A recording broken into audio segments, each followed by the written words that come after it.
Society tells women that abortion will solve their problem. It says nothing about the problems abortion creates.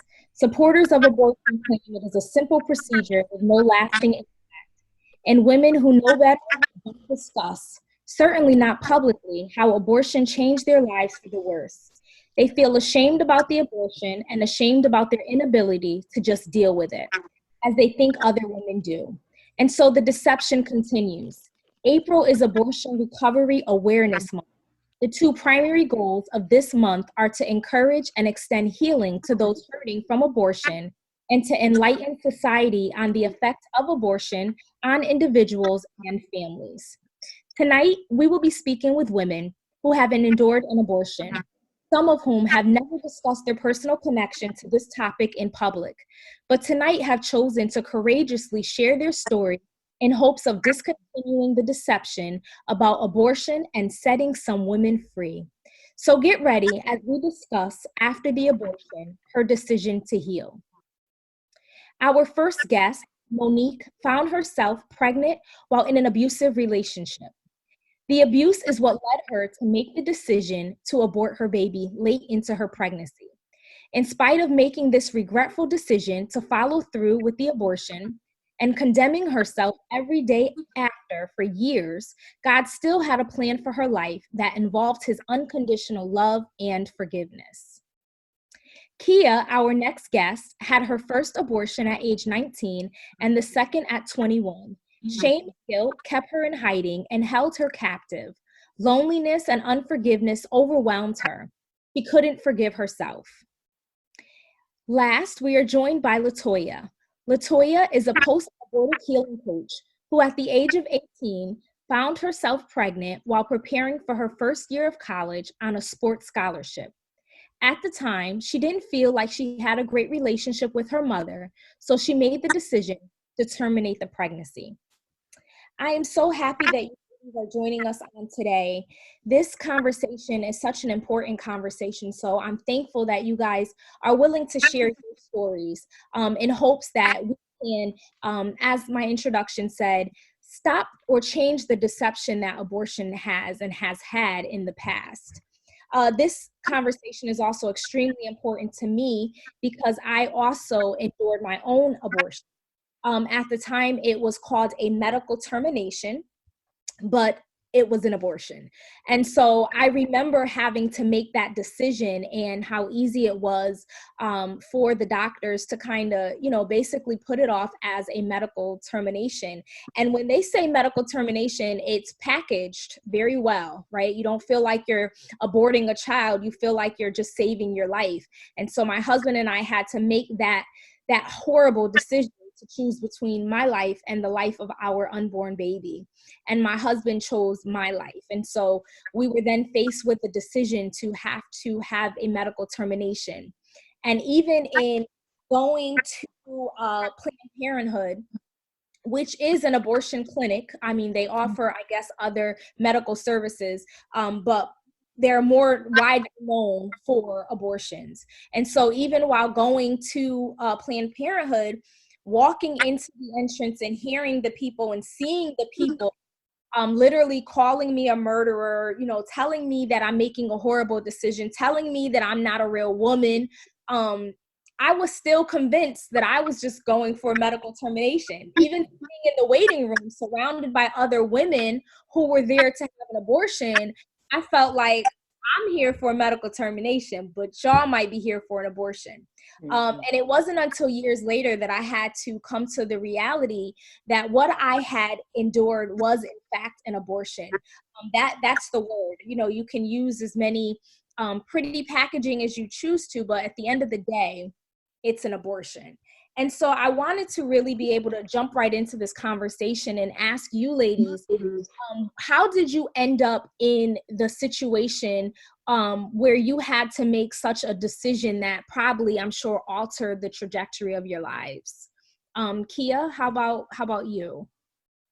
Sure. As I was just thinking, as you were talking about even your experience in the waiting room and sort of making a distinction between yourself and the other women who were in the waiting room, it really made me think that I think both times I felt like I had no other choice.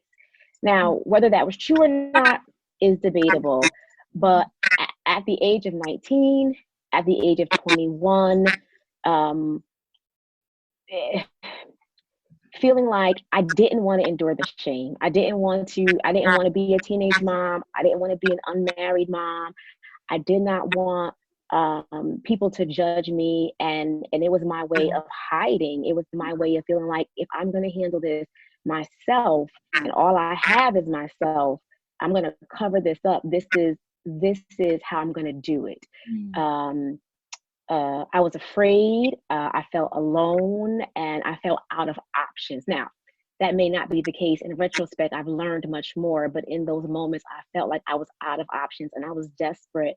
And those were the choices I made out of that space of desperateness. Let me ask you, when you were going through your abortion, and you said you didn't have, people support, you didn't have a support system. Were you in the church at the time? Well, I'll say this. It wasn't that I didn't have a support system. I didn't believe that my support system would still love me and show up for me. I've come to learn that probably wasn't true at that time, but I was young. Actually, when I was 19 and I had my first abortion, that's what led me to Christ. I had grown up in church. I knew the Lord from a young child and had walked away. And when I went through my abortion at 19, had left the college I was attending, had moved back home. I was in a horrible state of depression. I came back to Christ. That brought me back to Christ, and had grew rapidly in my relationship with him, and had learned more about being in a relationship with God than I did my whole childhood. And then 21, found myself in a similar situation, and which layered on the guilt, and layered on the shame, and layered on the predicament that I had put myself in just 2 years prior. And it was doubled because I had now been walking with Christ, and I was in a church home. But I didn't tell anybody. Like, if that was, I didn't share that with anybody. I didn't confess to nobody. I didn't do, and nobody in the church.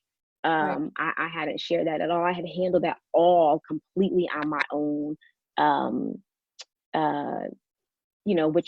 Which made the healing process that much more difficult, because by the time I started telling people, it was so far past those situations, and I had been carrying them so long by myself, that it made that process much longer, maybe than it needed to be. Wow. And Monique, how about you? How did you end up in that, having to make that decision? As I'm sitting here and I'm listening to both you guys, your story, it's just like he has said, it brings you back to the whole process of the waiting room and getting through the protesters, and that's a whole different conversation, like a whole different trauma that you experience. There's that, it's a pre-trauma. It's like they put you through all that, and then when you coming out the clinic, there's like nobody out there. It's like a ghost town. Right. Yep.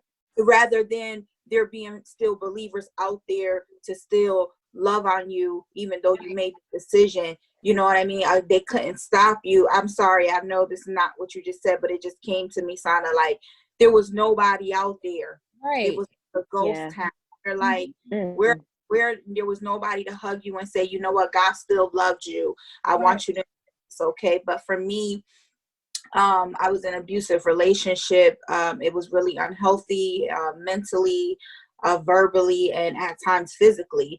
So I was not comfortable with bringing a baby into that situation. Yeah, I stayed in it for rebellious reasons. I was only 20 years old. So I stayed in a relationship for rebellious reasons, and I was able to get whatever I wanted, and he had money, and all the wrong reasons we do things as a young girl. But when the kicked in, I realized that I wanted better for myself, and I definitely didn't want to raise a child in that situation. So like Kia, I waited to the very last minute to make the decision to terminate the pregnancy, because even while I was pregnant. It felt like it was the control was spreading from him to his family members, and everybody wanted to have like their thumb on me and my timeline and what I was doing. And I just couldn't live like that. I just couldn't live like that. So I remember going to my mother, breaking down like, I can't have this baby. And I wanted to share, Sana, like that abortion was not my first abortion with him. He would never know this unless he watches this video, but because I was scared to be tied to this man for the rest of my life, like I snuck to the abortion clinic. He dropped me off at school, and I knew I had an appointment that morning. I went into school, dropped all my stuff off, left, walked to the abortion clinic by myself. Nobody knew this, had the abortion, left the clinic, walked back to school. Wow. And I stayed in school today, and he picked me up. Wow. He never knew. Wow. He never knew. So being under that type of stress, like, I gotta keep myself together. Like, not only is it tormenting, but you go through it by yourself. It's just right. It's a heavy cross. It's a heavy cross to have to bear. Toya, how about you? How did you get to the decision that you were going to have an abortion? Well, there was like two factors for me. One, like the other two ladies mentioned, I think Kia, just not really feeling like I had a support system, because I was kind of doing my own thing. And it was like I wasn't at home, first of all. And so I was just like, I felt like I didn't really have a relationship with my mom. So I was like, you know what, I'm just going to make this decision. And plus, I had a tennis scholarship to go to school. And so I was like, you know what, this is a great opportunity to do what I, love to do. And I was just like, you know what, I'm just going to make this decision. And just like the lady said, just walking into that clinic, and I think everything just sitting in the waiting room was just even a blur. But I just remember being on that table, right, and how it felt to not have anybody there with me, and, taking me out and having me sit in the recovery room. Right. And, I just even remember after my procedure, I went shopping for school like nothing had ever happened, just to, get my mind off of what I had done. But that night, it just all came crashing down, on me. And I was just like, what in the world have I done? And for me, I'm from Mississippi. So church was only like every first and fifth Sunday, or we went to a different church every third Sunday. So there wasn't church every Sunday. So I wasn't in church like that to have that support, or to even know of anybody who had done it. And I had a friend that I told, and she went and told someone else. So that just broke all trust levels with me and just made me go into a shell, because I was like, you know what, if I tell somebody else, they'll go and do the same thing. And so that was the time of me really going into a shell and not letting anyone get close to me. Right. It was like I just cut off everything and buried everything, and just, worked to get my mind off of what I had done. But that was, it was just, again, a lonely time, just realizing that, you go through all that by yourself when you don't have to. Right.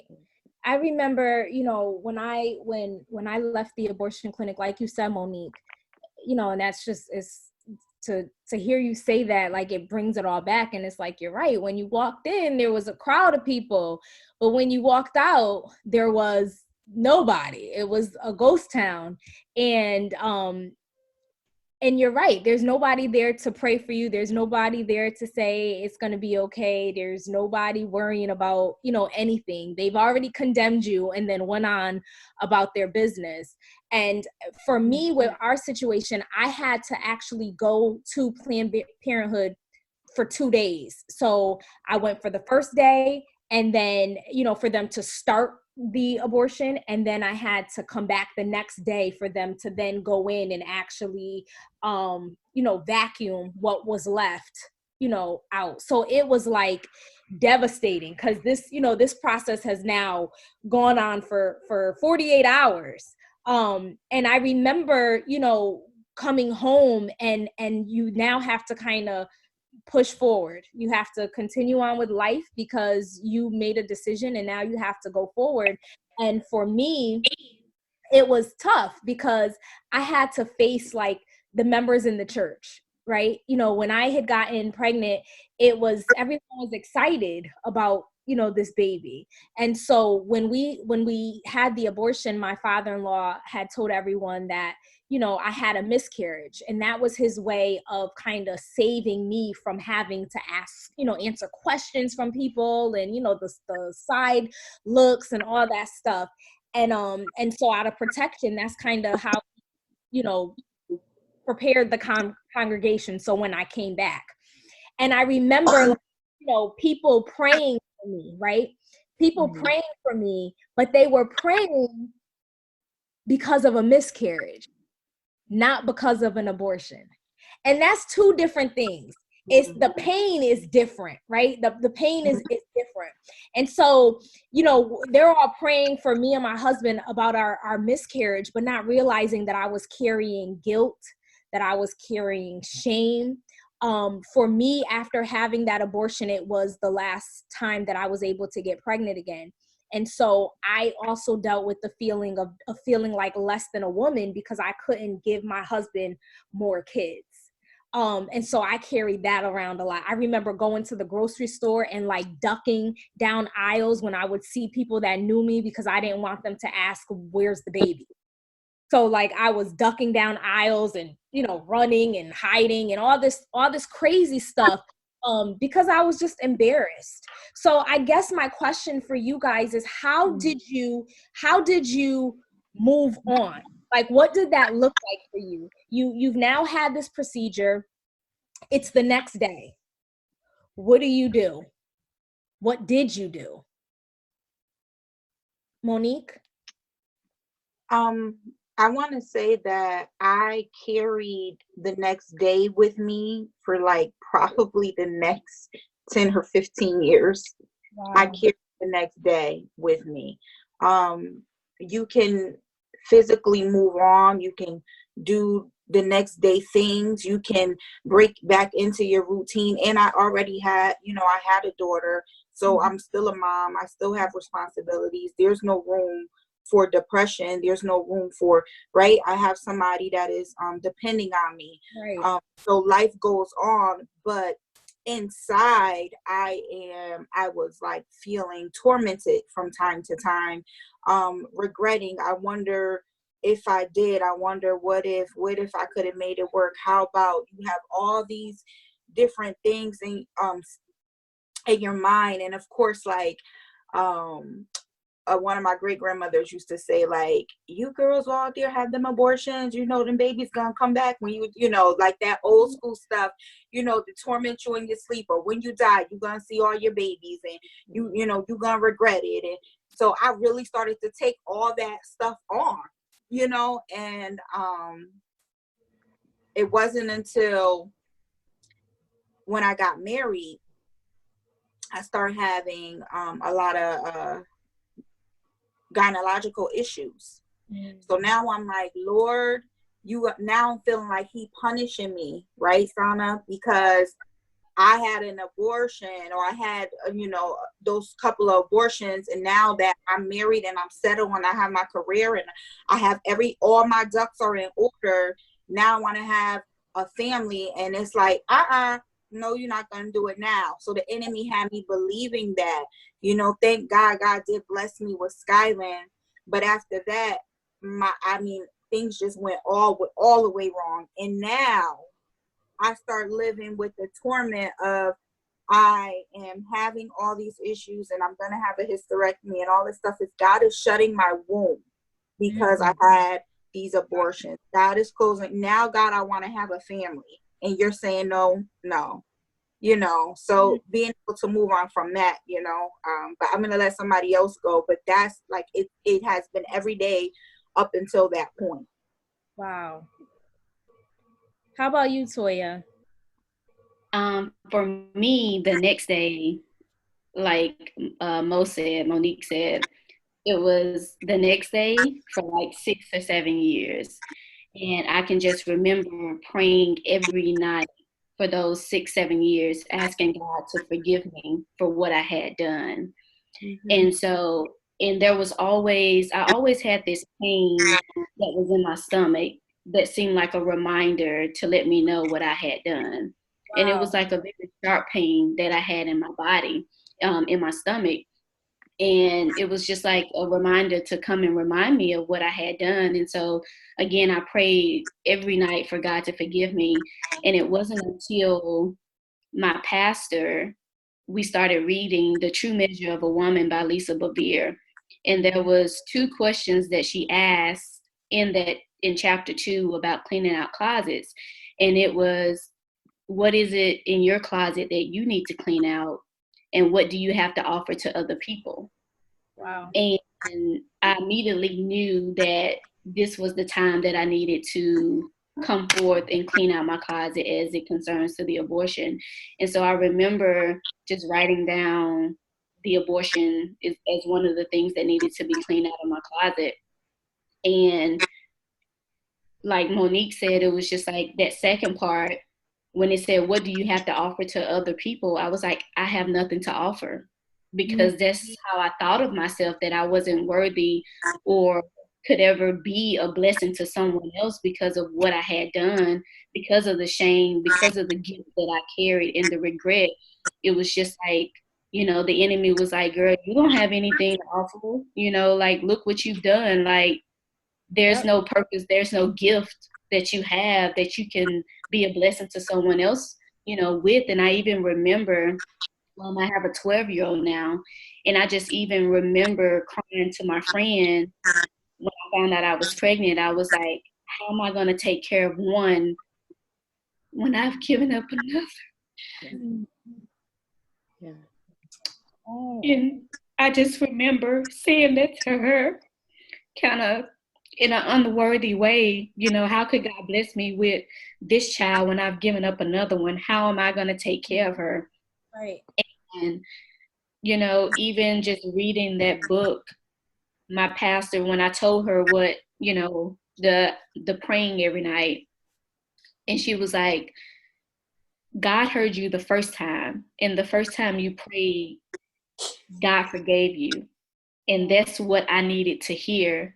And that day when she told me that, the pain left my stomach, and I never felt that pain again from that day. It was just like unforgiveness had set up in my body, you know, kind of as a reminder. But once I got that forgiveness, it was just like God knew what I needed at that moment. And it just was just so freeing, and just to not feel that pain in my body, but just letting the enemy torment me, you know, kind of like what Monique said, you know, having that in your body as a reminder, kind of like God punishing me for what I had done. Right. That's a good point, because I felt that same way. Like when they were like, you're not going to be able to have any more kids. I remember saying, this is my consequence. This is my curse, because I made that decision. So now I can't bring any more kids, and I am, you know, I'm not even 30. I'm a barren woman. You know what I mean? And I just remember feeling like such just a failure. And even trying to explain to my kids like where their sibling went, and then why there could never be another one. You know, our daughter, our youngest is 12 right now, and she still asks like, why can't you have another baby? You know what I mean? And it's like, how do you have that conversation about the real reason why? You know, sometimes you feel like, well, I really can't have one because I aborted a baby, you know, and so you're trying to tell the story, well, I lost your sibling, but you don't feel like you're being honest. You know what I mean? It's tough. Kia, what did the next day look like for you? You know, so so many similarities to what Toya and Monique already shared. You know, I was in North Carolina at college, and I checked out the rest of that semester. It was the middle of my spring semester, and I was about halfway through. And I don't know how. I barely made it through that semester, but I had determined that I needed to leave and I needed to go back home. And I remember calling my mother and saying, you know, I can't stay here anymore. I need to come back home. And she was like, you know, what just, are you going to tell me why? And I was like, I can't tell you why. Like, if you love me, you'll just let me come back home without having to tell you why, because I can't face you if I have to tell you why. And that moment, the love that she showed for me, I wish I would have trusted her before I made the decision to have an abortion, to say to her this was what was happening. Because when I say that my mother came down to Chapel Hill, North Carolina with an SUV, packed up my dorm room and brought me home, no questions asked. I didn't have another plan. I didn't know whether I was going back to school or not. I just needed to be home. And we didn't talk for that 10-hour ride back to Connecticut. And she asked me one question. She said, are you ever going to tell me? And I said, I may tell you one day, but I can't tell you now. And I spent that summer, I did two things. I spent that summer sleeping and going to church. Every church service I could find, I don't care who was having church. They was having a tent service. I don't care where they was having it. But I would weep every day. And I was thinking about LaToya, about her prayer. I prayed. I remember I didn't sleep. I didn't think I slept that summer. And I remember crying out to God, repenting for being a murderer. I was calling myself a murderer, and I was repenting. God, how do you forgive murderers? How do you forgive them? You know, I know that you do, but how will you forgive me? And I was chasing his comfort in services, but would find myself in these services not even being able to receive, but weeping every time worship would start or the word would come forth, and I mean that went on for a really, really long time until I can figure out how to really function, honestly, in my dysfunction. I had to learn how to function. And I was still carrying the guilt and the shame and the unforgiveness for myself, but I had to learn how to function in it for quite a number of years. There's we did a poll on our social media pages on Instagram and on Facebook, and just bluntly asking the question, have you had an abortion? And the responses that we received far outweighed what I thought people were going to say, first off. But there were responses from even first ladies of churches saying, yes, I had an abortion. Like women you would never, even think had made that decision.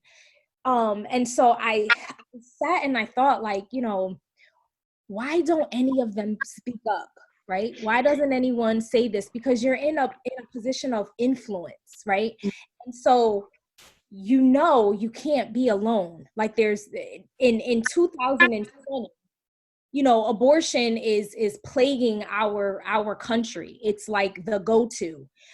So why isn't anyone speaking out about it? Why isn't anyone asking those difficult questions? So my question for you guys is, do you think that having a structured support system at a church, specifically for situations like abortion, would make a difference in the amount of abortions that we see happening today, especially in like young women of color?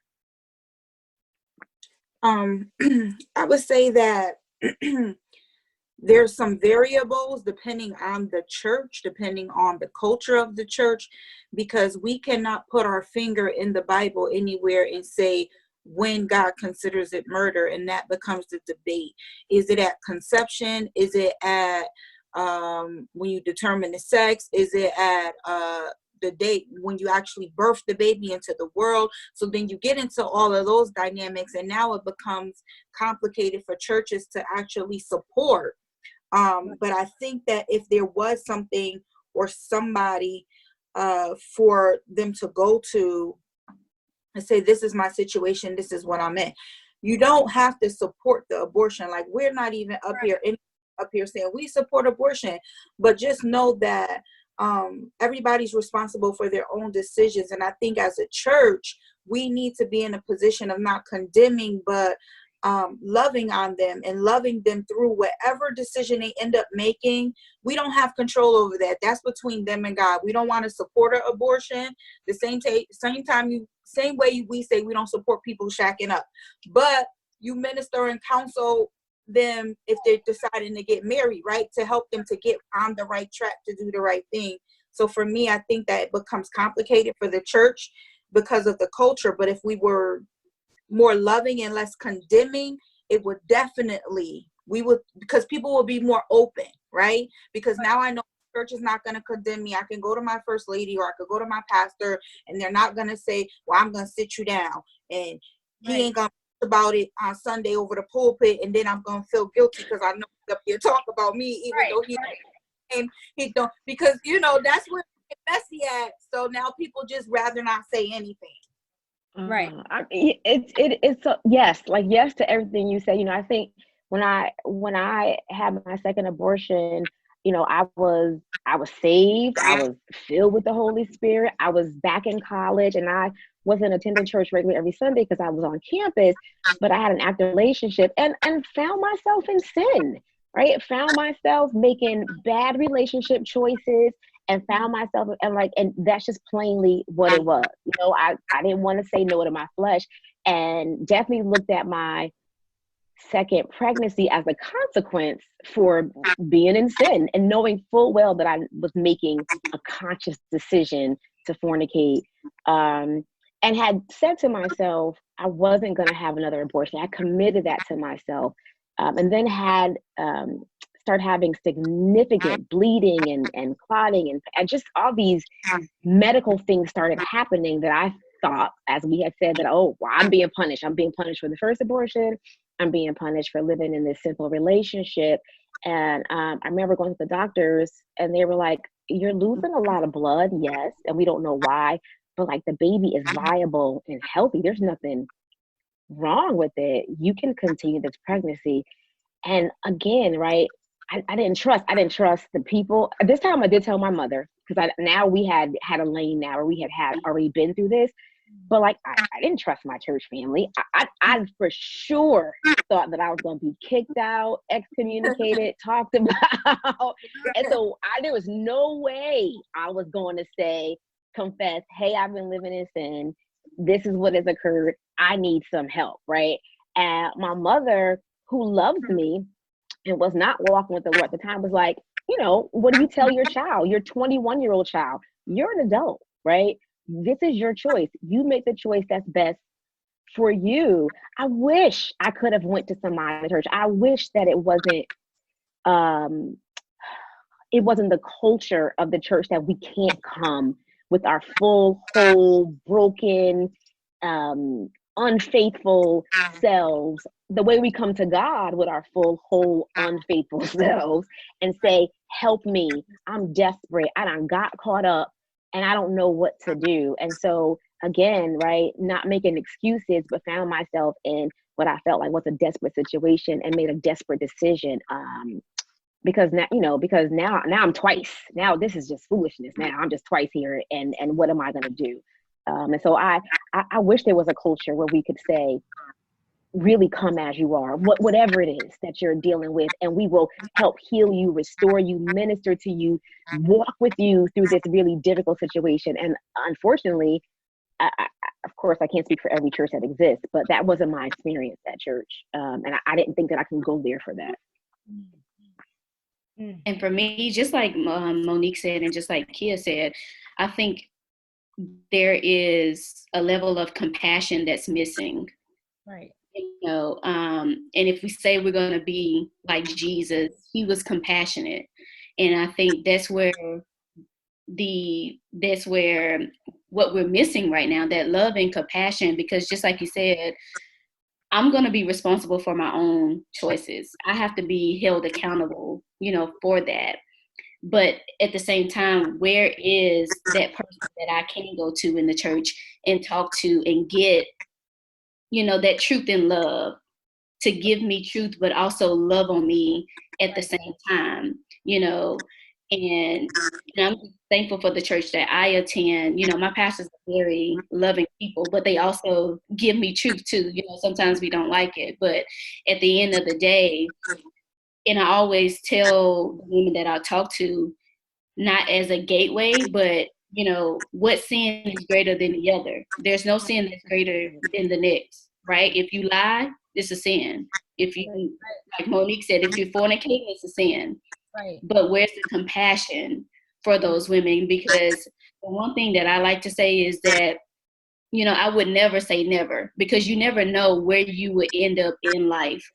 Yes. You never know what situation you're going to find yourself in. And so this whole process has taught me to just be open and just to also just have compassion for people, because I know that, and I'm pretty sure you all can say the same thing, it's just like, where was the compassion for me when I needed it? Where was that love when I came out of that clinic? Where was someone with open arms to say, it's going to be okay, I'm here for you. And just to be there in the moment with you and not judge me for what I've done. Right. Yeah. Right. And that's what. No, go ahead. No, go ahead, Monique. I didn't get my revelation, like my to start to forgive myself. That's why I was saying like 10, 15 years later, until we did Naked and Transparent, and God was dealing with me before it to actually talk about it. So when I first talked about it publicly, that's when my healing actually started to take place, because I started to release it and put it out there, because I was holding on to it and keeping it a secret, and it was tearing me up on the inside. And again, like we said, I was feeling punished because all these other things were going wrong in my body. And it wasn't until then, and God is saying, like, return to sender. Like, that's the message he gave me. Like, it's almost like I hit return to sender. He said that baby's in his arms, and his, the enemy will like to make you think like maybe you did make that mistake, but that God would never send that baby to hell. What I like, people will try to do. He said, it's return to sender. You're good. Like, you're okay. And I love you, and I forgive you, but you have to learn to forgive you. Right. God about that years first apologized for it and repented for it. You keep bringing it, and I had to deal with me, and I had to, teach myself how to like let it go. But once I heard the Lord say that, I'm never gonna forget it. I know it sounds crazy, but I literally heard the Lord say, "It's just like you just hit return to sender. It's gonna be okay, daughter. It's gonna be okay." And I'm like, oh, nobody's ever said it like that before, God. Right. The baby do come from you. Right. Yeah. He's so good like that. To know, yeah. Right. Yeah. I know, because I can even remember, for me, I did receive my forgiveness, but I still was dealing with the shame and the guilt, even to the point where my pastor was just like, I see death in your eyes, because that's how much the shame and guilt was weighing on me. It was just like, I don't even want to be here.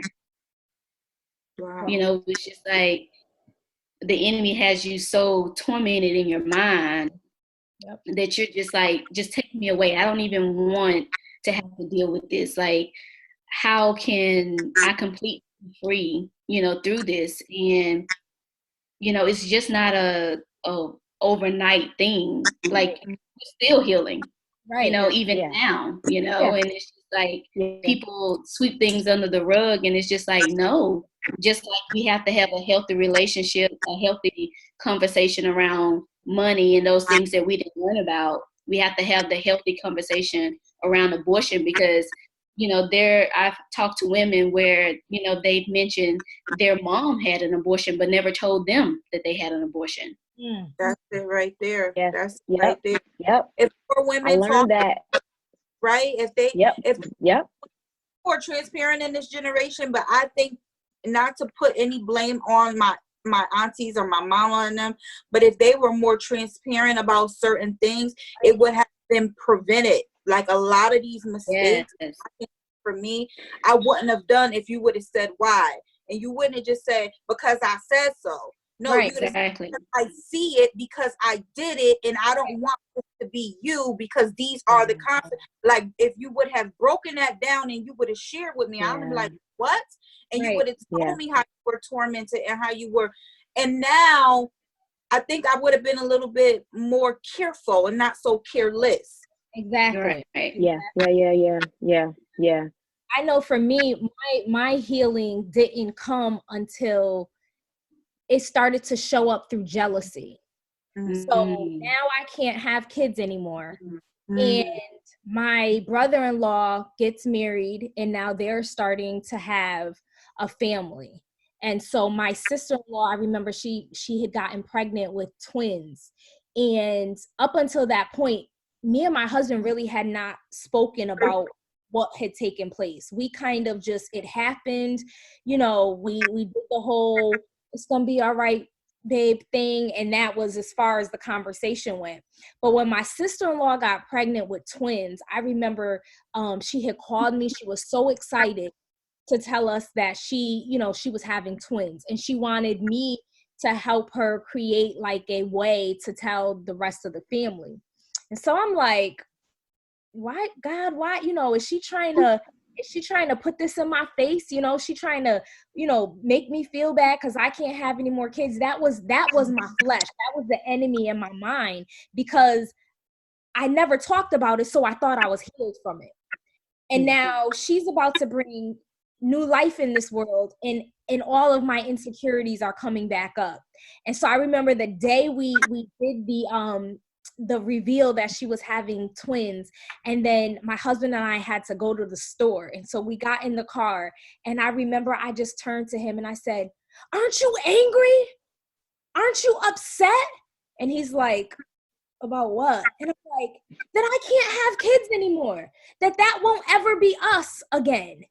And he was like, "I'm not angry, and I said, "Well, you don't ever talk about it. Why don't you talk about it?" And he said, "Because I've always had to be strong for you." So I never talked about how I felt, right? He just went right along with it. And so I remember God telling me, it was so clear one day. I was like asleep, and he woke me up, and he said, "If you want to be delivered from this, I need you to give a baby shower for them. Give it to them the same way you would have done for your own baby. Wow. You would have wanted. You give it to them." And I remember telling my husband, we're gonna give them a baby shower. And he's like, "For what? Like, we don't have the money for that." And I said, "I have to do this." Like, it was something that I knew I had to do, because I was so tired of being jealous. I was so tired of being envious. I was so tired of being insecure. And so we went ahead and we gave this baby shower. I mean, I really put work into this baby shower like it was for me. And after it was over, I could feel the relief finally of that insecurity. Like, I could finally look at her and be happy that she was pregnant, because up until that point, I wasn't happy. I was just faking the funk. Yay, you're having a baby. This is great. But inside, I was like upset. I was envious of her. And so, God really dealt with me in that area. And the way in which he did it was giving back to them. Giving unto them and pushing through, having to face my pain head on, having to be there and see her opening all these gifts of all these baby clothes and all this stuff, and knowing that it wasn't that, it wasn't that I wasn't good enough to have another baby. It was just that wasn't my story. That just wasn't my story. And I had to really realize that. And I also had to realize that God has more grace than the saints. Straight up. Amen. God offers more grace than the saints. The saints sitting next to in the church that's looking at us cross-eyed because our closed and theirs wasn't. God is offering more grace. And once I realized, like, I could actually, like, make it through this. I could actually hold my head I don't have to keep walking around here like I'm not good enough, because because he called me worthy. And so I think that for me was major. And there's a lot of young women that I feel like are in churches that are sitting amongst us, not just young women, grown women who are up there in age, who never told a soul that they had an abortion, who are still being tormented with the big hat on, with the nicest shout in the church, and are tormented because of a decision they made decades ago. Yeah.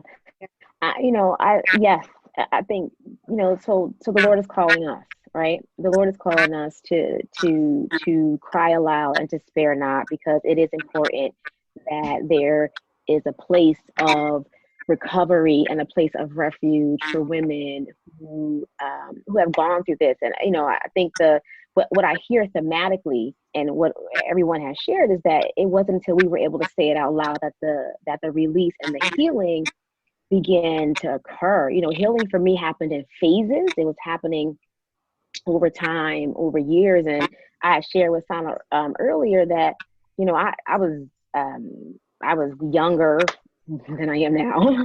And I was married in my first marriage, and I was brand new preacher, and didn't know what I was doing at all. And I got asked to preach at a church. I didn't know the people. I didn't know the pastor. They called me on word of mouth. And I didn't have a word until I got there that night. And I was not skilled enough in my eyes to be able to do that. I preached with all the notes. And it ended up being a sermon of testimony, and stood in the pulpit and told for the first time my mother, my grandmother, strangers in a church where I didn't have relationship with people, about having an abortion, and how God healed me, and how God loved me, and how God called me daughter. And I remember coming from the scripture, to train up a child in the way that they should go, and when they are old, they will not depart. And how the Lord had told me that because I was grounded in him, that he had a hold on me. There was nothing that could separate me from his love. And I remember that men filled the altar, not women that night. Men filled the altar, from girlfriends and past relationships, and were crying out to God because of what they had experienced, for the women in their life that they had either convinced to terminate pregnancies or felt guilty. And that was the beginning of a release. Now, God help me, I would have loved for it not to be that dramatic and that public. Like, that was nothing that I would have chosen to done of my own self. But and it was years after these things had happened, but even the response, like, oh my God, I can't believe you said that. And oh my God, just a shock. And that's when the Lord, began to release me. Like, let them be shocked, right? Let them look at you strange, right? I'm about to do something in you that is going to bless and deliver and heal so many other people. And I love, Monique, when you said how he called you daughter, right? Like, that's how he got me. He called me daughter, right? You belong to me. And I love you, and I'm going to do something in you that nobody can undo. That began the healing process. And that public confession, and willing to risk the shame, began him doing something in me that allowed me to get to be where I am right now. And there's so many stories in between then and now, but I think God, he needs us. He needs us to have this conversation. He needs to have these conversations over and over and over and over again, so that people can hear it and then feel the release to be able to share their current experience or their past experiences. Right. I think it's just so important too, because one of the things that I had began to do when you deal with something like this, you begin to treat God just like the people around you, in the sense of, if I can't trust them, I can't trust God. Yeah. If they reject me, then God rejects me as well. And I began to base my relationship with God on those relationships that I had around me, just thinking God wasn't this person who they said he was, because I'm looking at it through the eyes of an unhealed person. And I'm basing it on the relationship that I had with my dad, basing it on the relationship that I had with my mom, just thinking that if they reject me, then God's going to reject me as well. And I think that's where sometimes we get caught up too, just basing that relationship with God on what we have with man. And I can just remember God telling me, I was laying in the bed with my daughter. And it just always seems like whenever I'm laying in the bed with my daughter, God begins to speak, with me, probably because of the child faith, just having that covenant that he has with us that I have with my daughter. But just remember him, speaking to me and telling me that I would be able to help women, release them from the shame and the guilt that I went through. And just remember saying, okay, God, like, I'm not ready to share this, so how am I going to help someone else, and you're telling me that I'm going to do this, but I can't see it for myself. And just like Kia said, just knowing that grace and, even sometimes when you talk about it, you don't cry because of, you're healed through it, but just you cry because of knowing the grace that God is giving you over and over through those times and to help you get to where you are. And to know that, I had to begin to pick up my word, because when the word says I'm fearfully and wonderfully made, I couldn't see that before. God, I can't see what you're saying, these good things about me because of, what I've done, but because of his grace and his mercy, we are all here to share this and to be able to help other women get past that. And that's what I try to do on my platform. It's not political. It's not religious. I'm pro you. I want to help you get past those things that I've dealt with. Because that's what we need coming out of the situation. And, it's just so important, just like we said before, when my daughter asks or whenever we have the conversation, I'll be able to openly and led by the Holy Spirit to be able to explain to her and tell her and not keep that from her, so that she doesn't have a reason to not be able to come to me whenever she has an issue or a problem and we can't work through it. Right. Yeah. Right. Yeah. Right. Because I mean, in all honesty, as the generations continue on, it gets harder and harder for these kids to have the courage to say, no, I'm going to abstain from sex. I'm going to wait until I'm married. I'm going to, all those things. So if we're not preparing ourselves to have these difficult conversations, we're going to lose generations of young people to the world, because the world is having these conversations. The world is providing options for you that look real pretty. Who wants to, like you said, be a single mom and have to struggle with a child when you can just make the decision to not have that child and go on with your life. But no one talks about what happens when you leave the hospital and now you're home. No one has that conversation. That's right. And I don't want to say that all stories are the same, right? Because we know a lot of people have left from having a procedure such as an abortion and have gone down horrible roads, right? They found themselves in depression, which have led to alcohol abuse.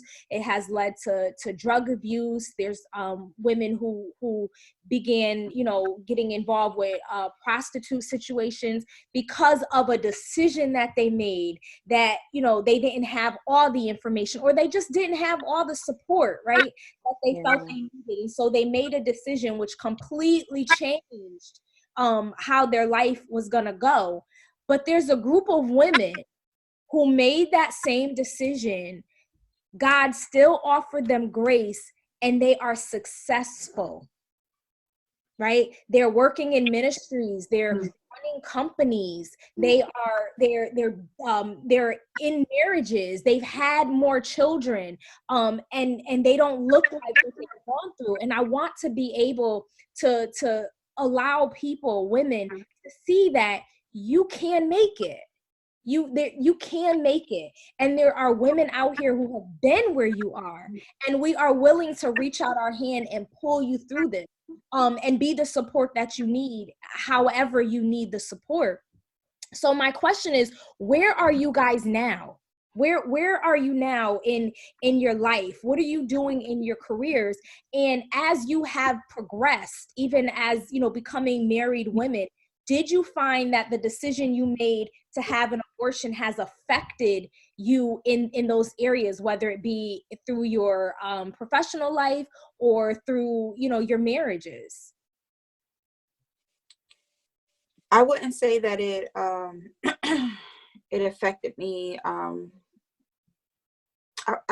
don't know. I wouldn't say that. I mean, I think that it was a secret for a long time until I started having problems, and then I just had to be transparent with my husband about it. So then that wasn't where it would come up. But now where I am is, I've got an education. I've got a college degree. I am successful in my career. I'm leading. I am, you know, one of few female officers. There's two of us. I currently work for the fire department, and I'm leading a bunch of men. You know, I'm a lieutenant, and I've been doing this for 15 years. It's a huge accomplishment for the area of career I am. I think that I'm probably the only African American. I hope I'm not misquoted. EMS instructor for the state of Connecticut. We don't have enough people of color that's teaching EMS and helping people to understand. So I'm out here. I'm still working. I'm still doing the work. I'm still serving my community. I'm active in my church. I have multiple things that God has blessed me with. I've owned my own business. I had a successful women's studio, fitness studio for 5 years. I've done that. Now I have a women's ministry. I'm writing books. I have all kinds of things that I'm doing. So that's that saying that comes back. Everything the enemy meant for your demise, God will turn around for his glory. So we take these experiences and we take these bad decisions that we made in our past, and we take it and we put it in a pot, and we stir it up, and we find out that we make the greatest potluck ever. Like, wow, who would have ever known that all that stuff that I've been through would mount up to this, you know, versus when somebody think, oh, you hot, you fast, you this, you that, you making them decisions, and she do this, and she ain't gonna be nothing, and she gonna be in the bars, and she gonna do that, and then you turn around and be like, wait, that can't be the same woman. That can't be the same girl from the block. That can't be the same 17-year-old that I used to know. I can't believe that they preaching like God using them, because then what happens is God says, yes, I'm using her. That means if he using me and all the stuff that I did, that means that he could use you too, sis. That means that he could forgive you too. That means that he loves you too. That means that he has something for you too. That's just the love of God. He uses us. He's using me now to display his love. He's using me now to show his grace, to show his mercy that he has had on my life, so that so that other people will see that, well, he forgave Monique for the things that she's done. So he has to be able to forgive me. You know, like Latoya said, there's no sin greater than another. I believe there's only one sin. It's so ironic we're talking about this, that it kept coming to me over the last 2 days, that Jesus was saying there's only one sin that's unforgivable, and eternal, and that's when you blaspheme the Holy Spirit, correct? So other than that, if you ain't do that, then sis, you good. We all right. On our knees, and we gonna make this thing work. It does not matter. And I think that once you come into the knowing of God's forgiveness and his love for you, it helps you so much better with your healing process. A lot of us grew up in church. Some people don't know nothing about church. They think you got to be perfect. Religion is in the way. It's clouding everything. So you think that, you know, you're condemning yourself. Sometimes the church don't even know what's going on. You going to church condemning yourself. Pastor don't even know you had no abortion. You know, that's the enemy. So once we get into the word and we start reading and we understand, and it's like, wow, he can still love me after an abortion. So if I can say anything, Sana, it's just God still loves me after the abortion. God still blessed me after my abortion. God still opened doors for me after my abortion. He still allowed me to have the gifts of the Spirit after my abortion. He still used me to prophesy after my abortion. So the anointing is still on my life. The oil still pours down on me. So I just wanted to share that. So if anybody that is listening, just know that God will still use you. He loves you. He will forgive you. If you forgive yourself, he will forgive you. Right. Amen. Amen. I just want to say, like, yes, yes, yes, and like, yes, some more. Yeah. You know, like, yes, right? Like, you know, and there, and I don't want to portray that, you know, after the abortion, like once that was dealt with and the healing process began, like that was the only thing. Like there weren't so many other mishaps and failures and things that continue to shape me and evolve and cause God's grace to be needed even the more in my life. But you know, to answer your question, Sana, it both impacted and shaped me from then till now. And you know, I tell people my favorite woman in the Bible is the Samaritan woman at the well. I am her, right? Jesus said, "You tell the truth. You have had 5 husbands, and the one you with now is not even your husband." You know, like I've had 2 husbands, I've had 2 abortions. You know, like I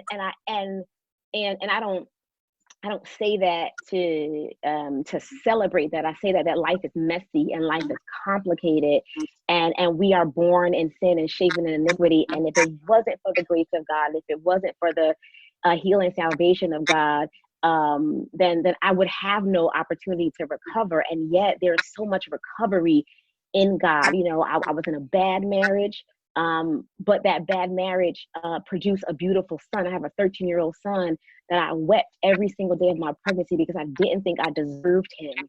I didn't think I would be a good mother. I didn't think that God would honor me bringing that life into the world because of my choices that I had made before him. And then that marriage ended and it made me a single mother. And I lamented being a single mother. I hated it. You talk about another level of shame. You know, I carried that for a number of years, and God brought me through a series of processes out of that, and then brought me to my now husband, who is the one that God had intended for me, and we have a beautiful, healthy marriage. And we wanted to grow a family, and I was hesitant and I was scared, and we conceived. And this past August, we had a miscarriage. We lost a baby this past August. And I was telling Sana that at the hospital, they kept saying, "Oh, you had a spontaneous abortion." And I so was offended by that, by them telling me that. I'm like, no, I'm done with that part of my life. Like, you don't get to say abortion to me anymore.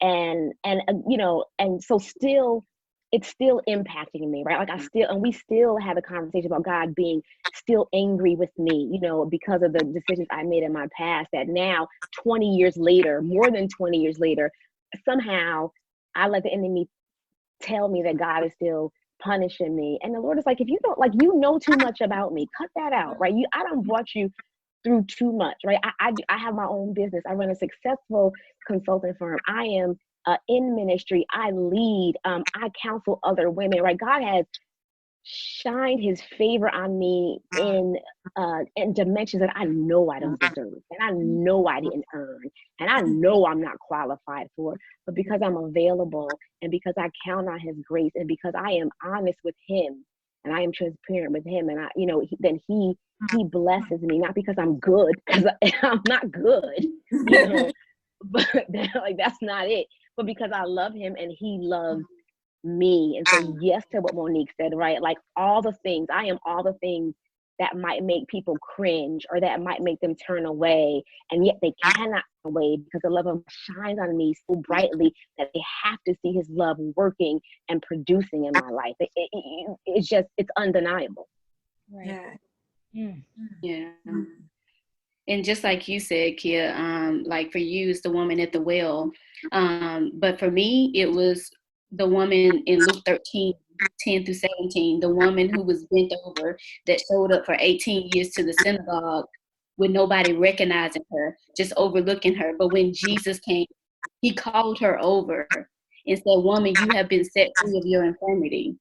And it just reminded me of how many women are showing up bent over each and every day with nobody recognizing them but us being the light of Jesus coming forth, calling them forth and saying, woman, you have been set free from your infirmity. And immediately it said she was straight and gave glory unto God. And just finding that when you show up every day, no one is there to give you a helping hand, but God sends someone in your path to help you, to, lift you up so that you can get what you need. And that was me for a long time, just showing up with nobody recognizing me bent over, being that insecure girl who would say things hoping that somebody would hear my cry and come and rescue me. Right. But I have come to know, that only God can save me. And that I can't find it in someone else. Where I'm looking for it in someone else, I have to find it in God. Right. And finding that, has led me to not being the person who withholds from my husband because of the shame. Because in the beginning of my marriage, I would withhold from him because I didn't feel like I was worthy of him. Because I have such an amazing husband, I didn't think that I deserved that in return for what I had done. But now we're elders in our church. I work a 9-to-5 where, I get to help people in banking. And I'm also an inner healing coach. So, just helping women work on the inside, the inner parts, our emotions, our wills and everything. But just knowing that, like we said, every woman has their own path. For Monique, she had that path. But for me, it took a little longer to really see myself in that light. And I don't think that either path is bad, but at the end of that, we found God's grace. And to know that even in the midst of what I've done, like Monique said, like Kia said, even in the midst of what I've done, God says, I'm still going to use you. In the midst of everything that I've thought, God said, I'm still going to keep you in your right mind. I'm going to heal you from your affliction. Just because you think you don't deserve it, I'm your father. Let me tell you what you don't deserve. Right. And to just see that. And, I love that what people say, what God has called you to, no one can stop that, not even you. So even when I had those thoughts of thinking I could just take myself out of God's will, God is like, no, you're not even that powerful. Let me show you what I can do. Let me turn this mess that you've had into a powerful mess that's just going to help other women and bring them to me. Right. That's right. And so it's like so many times, I'm just like, now I'm at the point where you can't even tell me something that I hadn't already thought about myself. Right. You can't even give me something that I, hadn't already thought of or even said to myself. But thank God I have a father who knows me. Say that again. I said, you can't tell me about me. No, you can't, because more than likely I've already thought about that. I've already called myself those names, but just to know that I have a father who loves me more than even my earthly father loves me. And to say that I'm going to use you, greater work shall you do. Right. Because you accepted me, and this is what I've done, for you on your behalf. Yeah. That was beautiful. That's a thank you. Well, ladies, we're coming to the end of the show. And I just want to thank you guys for coming on and for courageously sharing your stories and, being transparent and providing encouragement. Because I know there's for every woman out there, they can see themselves in one of us, in one of our stories. And so I'm thankful that you guys, were able to come on and really share your truth. So to all of our Queen's Court Live listeners, thank you so much for joining us for this episode of Queen's Court Live. Thank you for being patient with us and for continuing to still be here and to be willing to listen. I pray that this message really blessed you in some way. I pray that, you will not see yourself the way in which you saw yourself. If you saw yourself, as a broken woman, I pray that through this conversation tonight, that you can begin to see yourself as a whole woman. And so I want to speak directly to that person right now, that person that has been carrying around the guilt and the shame and the condemnation of an abortion, or the man who may have encouraged their girlfriend or significant other to have an abortion. Abortion is not an unforgivable sin. God wants to set you free today. He wants you to know that you are cleansed, you are redeemed, you are justified, you are washed, you are set free, you are loved unconditionally. And you don't need to carry that shame anymore. He needs you to know that he has separated your sin as far as the east is from the west, and he placed them into the sea of forgetfulness. To those who have never to face this decision, I admonish you to be careful not to judge those who have had an abortion, as you never know the situation that they were in that led them to that choice. If you are a person that desires to make the choice to heal, please visit the resources page on sanalatrice.com for additional resources, as well as contact information for the guests that we had on our show today. Thank you for joining us, and until next time, I hope that you laughed and you cried, but most importantly, I pray that you healed.